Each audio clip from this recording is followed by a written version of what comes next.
آپ کو ایک گزیٹڈ آفیسر کی بات سناؤں. کوٹھی خریدی، قریب مسجد تھی، فجر کی اذان ہوئی، آنکھ کھلی، اگلے دن مؤذن کو بلوا کے کہہ دیا کہ فجر کی اذان سپیکر پہ نہ دیا کرو، میری نیند میں خلل واقع ہے.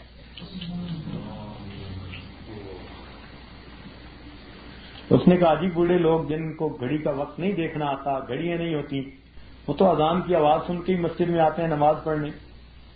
آپ بھی جلدی اٹھ جائیں، صبح کی سیر کیا کریں، میرے آگے باتیں بناتے ہیں. خبردار جو تم نے اذان دی. اس نے آ کے پھر اذان دے دی، فجر کی اذان اگلے دن. اب جب اگلے دن اس سے ملاقات ہوئی تو اب اس نے اس کے تھپڑ مارا. کہتے تجھے میں نے کہا نہیں تھا کہ اذان نہیں دینی. اب جب اس نے تھپڑ مارا اللہ رب العزت کے اس کے اوپر عذاب آ گیا. سب سے پہلا کام کیا ہوا کہ دونوں ہاتھوں پہ فالج گرا. دونوں ہاتھوں سے فالج گرا، ہاتھ سینے سے لگ گئے. دفتر والوں نے چھٹی کروا دی. وہ جو اندھی آمدنی تھی رشوت کی اور پتہ نہیں کیا کیا، وہ ختم. گھر بیٹھ گیا. اب جب گھر بیٹھ گیا تو شاہانہ مزاج تھا، ہر وقت بیوی کے ساتھ جلی کٹی. بیوی بیچاری خدمت کرتی، کھانا کھلاتی، کپڑے بدلواتی، کیا کیا کرتی، اوپر سے گالیاں بھی سنتی.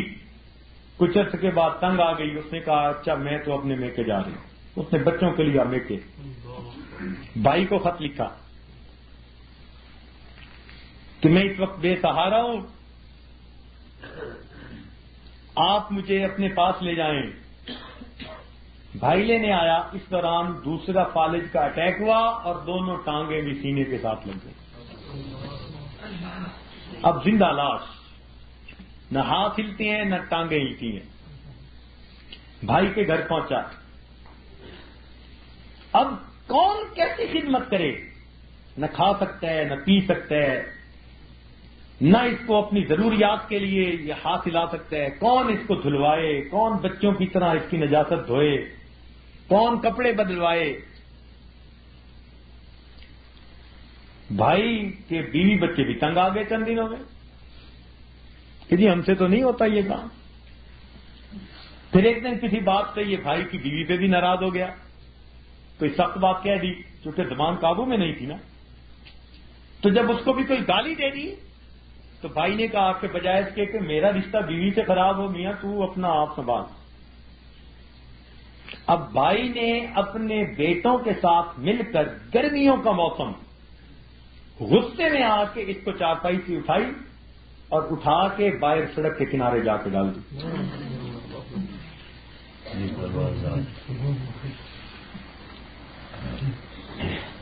اب جب 9-10 بجے اور سورج کی طرف دھوپ ہوئی تو پسینہ آ رہا ہے.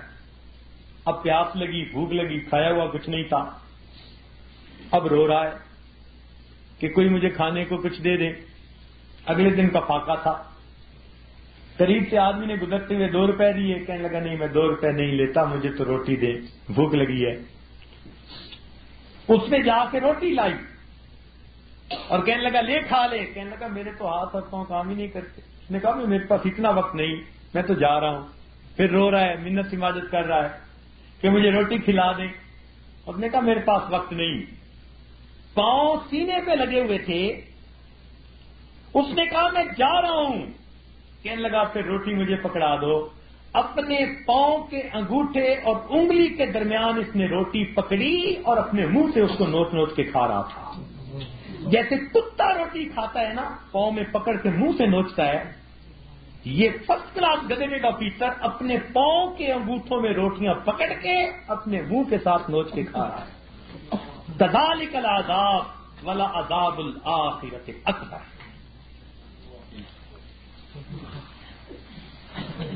جب انسان اللہ رب العزت کی نعمتوں کی ناشکری کرتا ہے پھر پروردگار اس کا یہ حشر کرتے ہیں. اپنی اوقات کو بندہ بھول جاتا ہے. زبان چلانی آسان، جواب دینے مشکل کام.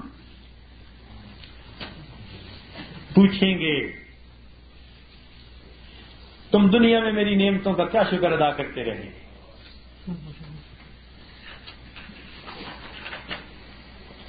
آج وقت ہے صحیح معنوں میں انسان بننے کا، اپنی اوقات کو یاد کرنے کا،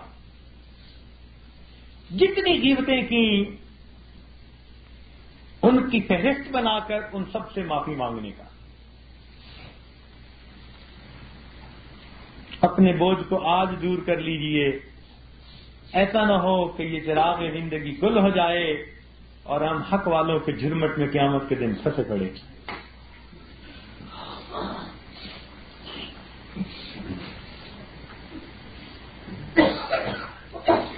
ناشکری اور پروردگار کی۔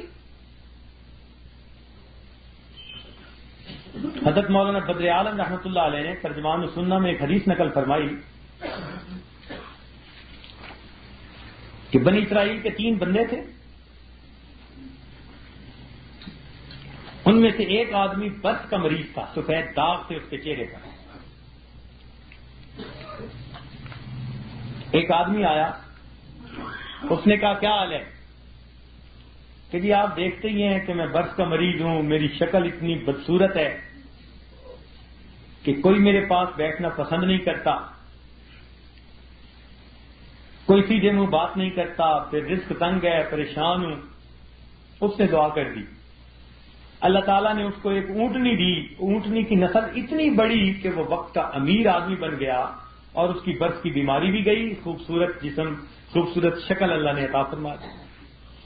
دوسرے کے پاس گیا، اس کے سر پہ بال نہیں تھے، جس کی وجہ سے اس کی شخصیت ایسی تھی کہ لوگ دیکھتے تھے تو مذاق کرتے تھے، اور رزق کی بھی تنگی تھی۔ اس نے پوچھا کیا حال ہے؟ کہنے لگا میں کیا بتاؤں کہ ہر ایک کی ہنسی مذاق سنتا ہوں اور در در کی ٹھوکریں کھاتا ہوں، کام نہیں۔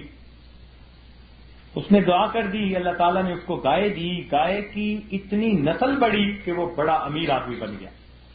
تیسرے کے پاس گیا، اندھا تھا، کیا حال ہے؟ اس نے کہا میں کیا بتاؤں، میں تو اندھا ہوں، در در کی ٹھوکریں کھاتا پھرتا ہوں، مانگتا ہوں۔ اس نے دعا کر دی، اللہ تعالیٰ نے اس کو آنکھیں بھی دے دی اور اس کو ایک بکری دے دی، اور بکری کی نسل اتنی بڑی کہ بڑے بڑے ریوڑوں کا مالک امیر آدمی بن گیا۔ کئی سال گزر گئے، یہ تینوں آدمی اپنے اپنے وقت کے نواب کہلانے لگے، بیویاں، بچے، خاندان، دوست احباب، علاقے کے چودھری، نواب، اپنی عیاشی میں زندگی گزار رہے ہیں۔ وہ آدمی پہلے کے پاس ایک دن آیا اور کہنے لگا کہ دیکھو میں ایک مفلس اور قلاش ہوں، نادار ہوں، آپ کے پاس کچھ نہیں تھا، اللہ نے آپ کو سب کچھ دیا، آپ اس میں سے کچھ مجھے بھی دے دیں۔ اب اس نے جب یہ سنا تو یہ غصے میں آ گیا، کہنے لگا بکواس کرتا ہے، میرا دادا امیر، میرا والد امیر، میں امیر کا بیٹا، تو کیسے کہتے ہیں کہ تمہارے پاس کچھ نہیں تھا، نکل جائے یہاں سے۔ جب اس نے اس کو گالیاں نکالی، اس نے کہا اچھا تم جیسے تھے اللہ تمہیں ویسے ہی کر دے۔ وہ برس کی بیماری بھی آ گئی اور سارا مال بھی ضائع ہو گیا۔ دوسرے کے پاس گیا کہ میں ایک نادار غریب ہوں، اللہ کے نام پر سوال کرتا ہوں، آپ کے پاس کچھ نہیں تھا، آپ کو اللہ تعالیٰ نے سب کچھ دیا، اس میں سے آپ کچھ مجھے بھی دے دیں۔ اس نے کہا فضول لوگ آ جاتے ہیں مانگنے کے لیے، میاں یہ میں نے محنت سے کمائی کی ہے، مجھے اللہ میرا دماغ اتنا ہے کہ لوگ مجھ سے فیصلے کرواتے ہیں، میں نے فلاں بزنس میں اتنا کمایا، فلاں میں اتنا کمایا، فلاں فیصلہ کیا اتنا ملا، میاں خون پسینے کی کمائی ہے، تم کیسے کہتے ہو کہ کچھ نہیں تھا؟ اس نے کہا اچھا جیسے تھے اللہ تمہیں ویسا کر دے۔ اس کے بھی بال غائب اور وہ انسان بھی اپنے مال سے محروم۔ اس کے بعد یہ تیسرے کے پاس گیا اور جا کر کہا کہ بھئی میں مفلس ہوں، غریب ہوں، اللہ کے نام پر مانگتا ہوں، ایک وقت تھا کہ آپ کے پاس بھی کچھ نہیں تھا، اللہ تعالیٰ نے آپ کو سب کچھ دیا، مجھے بھی کچھ دے دیجیے۔ تو کہتے ہیں کہ جیسے ہی اس نے یہ لفظ کہے اسی وقت وہ آدمی کھڑا ہوا اور اس نے اسے کہا کہ اے بھائی تم بالکل سچ کہتے ہو، تم بالکل سچ کہتے ہو، ایک ایسا ایسا وقت تھا کہ میں تو اندھا تھا، مجھے کچھ نظر نہیں آتا تھا.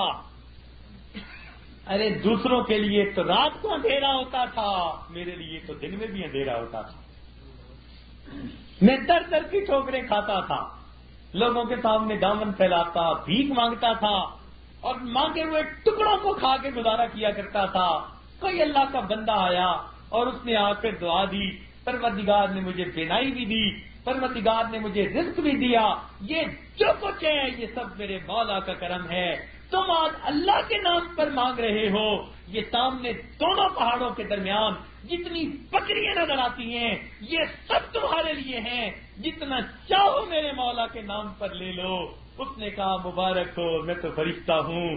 دو بندوں نے اپنی اصلیت کو بھلا دیا، اس لیے نعمتیں واپس لے لی. جا اللہ تیرے مال میں اور برکتیں عطا فرمائے. یہ بندہ بنی اسرائیل کا سب سے زیادہ امیر آدمی گزرا. تو جو اپنی اوقات کو یاد رکھتا ہے، اللہ تعالیٰ کی نعمتوں کی قدر نہیں کرتا ہے، پھر اللہ تعالیٰ نعمتوں میں برکتیں دیتا ہے. اے ماں، تو اپنی اولاد کو دیکھ کر شکر ادا نہیں کرتی؟ تو بازار سے خرید کر لا سکتی تھی. تجھے اللہ نے چاند سے بیٹے دیے، کتنی خوبصورت بیٹی دی، تیرے آنکھوں کی ٹھنڈک، تیرے دل کا سکون، بن مانگے تجھے اولاد دے دی. ان کو بھی تو دیکھو جن کی اولاد نہیں ہوتی، سب کچھ ہونے کے باوجود ان کی زندگی کے اندر پھر بھی اداسیاں ہوتی ہیں. ان کے بڑے بڑے گھر سونے سونے نظر آتے ہیں، اس میں کھیلنے والے ان کے بچے نہیں ہوتے. تجھے اللہ تعالیٰ نے یہ اولاد کی نعمت کی عطا فرما دی، کیا اللہ کا شکر ادا نہیں کرتی؟ اللہ تعالیٰ نے تجھے صحت مند جسم دیا، اللہ تعالیٰ نے تجھے محبت کرنے والا خامن دیا، گھر دیا، عزت کی روٹی بیٹھی کھا رہی ہے، کیا اللہ کا شکر ادا نہیں کرتی؟